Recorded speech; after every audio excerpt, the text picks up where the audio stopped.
അങ്ങനെ വീണ്ടും കേരള നിയമസഭാ പുസ്തകോത്സവം വന്നിരിക്കുകയാണ് ഗൈസ്. പുസ്തകം മുഴുവൻ തിന്നണമെന്ന ആക്രാന്തത്തിന്റെ പുറത്ത് ഞാൻ നേരെ നിയമസഭയിലേക്ക് നടന്നു.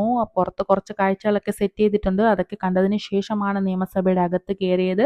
ഇന്ന് ഒന്നാമത് ദിവസമായിരുന്നു. അത്യാവശ്യം തിരക്കുണ്ടായിരുന്നു. പിന്നെ ബുക്ക് സ്റ്റോളിലേക്ക് നടന്നു. ബുക്ക് സ്റ്റോളിൽ കയറി ഓരോ ബുക്സും ഇങ്ങനെ മറിച്ച് നോക്കുമ്പോൾ കിട്ടുന്ന ഒരു സുഖം ഉണ്ടല്ലോ, ആഹാ അന്തസ്. പിന്നെ നമ്മൾ വാങ്ങിക്കാൻ ആഗ്രഹിക്കുന്ന കുറേ ബുക്സ് ഒക്കെ ഉണ്ടല്ലോ, അതെല്ലാം ഇവിടെയുണ്ട്. പിന്നെ അവിടെ ഒരു പരിപാടി നടക്കുന്നുണ്ടായിരുന്നു. അതും കുറച്ചു നേരം കണ്ടതിന് ശേഷം നേരെ പുറത്തിറങ്ങി. അപ്പോൾ ദേ വരുന്നു KS ചിത്ര, പുള്ളിക്കാരി നയിക്കുന്ന ഒരു ഇവന്റ് ഇവിടെ നടക്കുന്നുണ്ടായിരുന്നു. അതിനുശേഷം ഞാൻ വീണ്ടും ബുക്ക് സ്റ്റോളിലേക്ക് തന്നെ നടന്നു. ഓരോ ബുക്ക് സ്റ്റോളിലും ഇങ്ങനെ കയറി ഇറങ്ങി ഇതിന്റെ ഓഫർ പ്രൈസ് ഒക്കെയാണ് ചോദിക്കുന്നത്. വാങ്ങിക്കാൻ ആഗ്രഹിക്കുന്ന കുറേ ബുക്സ് ഉണ്ടായിരുന്നു.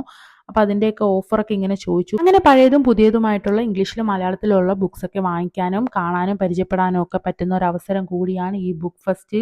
കാണുമ്പോൾ തന്നെ എല്ലാ ബുക്സും വാങ്ങിക്കാനും വായിക്കാനും ഒക്കെ തോന്നുന്ന ഒരു ടെൻഡൻസി ഉണ്ടാവും. അതാണ് ഈ ബുക്ക് ഫെസ്റ്റിന്റെ ഒരു പ്രത്യേകത. പിന്നെ ഒരു കിടില ഇവന്റ് നടക്കുന്നുണ്ടായിരുന്നു. അതും കുറച്ചു നേരം കണ്ട് പുറത്തിറങ്ങിയപ്പോഴാണ് നേരെ ഇരുട്ടി എന്നുള്ള സത്യം മനസ്സിലായത്. എന്നാലും സാരമില്ല, കുറച്ചു നേരം ഈ ലൈറ്റ്സ് ഒക്കെ കാണാമല്ലോ എന്ന് വിചാരിച്ചു.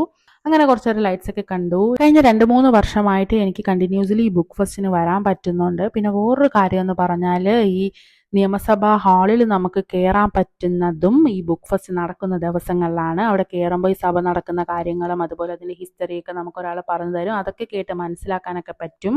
ഇതൊക്കെ കാണാനും പറ്റുന്ന ഒരു അവസരം കൂടിയാണ്. അതുപോലെ ഇത് ലൈറ്റ്സും നല്ല ഇവൻറ്റ്സും ഒക്കെ കാണാൻ പറ്റും. അത്യാവശ്യം നല്ല രീതിയിൽ തന്നെ നമുക്ക് ഇഷ്ടപ്പെട്ട ബുക്സ് ഒക്കെ മേടിക്കാനും പറ്റുന്ന ഒരു അവസരം കൂടിയാണ് ഈ ബുക്ക് ഫെസ്റ്റ്. അപ്പം നിങ്ങളും ഒക്കെ മാക്സിമം വരിക. ഇത്രയേ ഉള്ളൂ. ടാറ്റാ.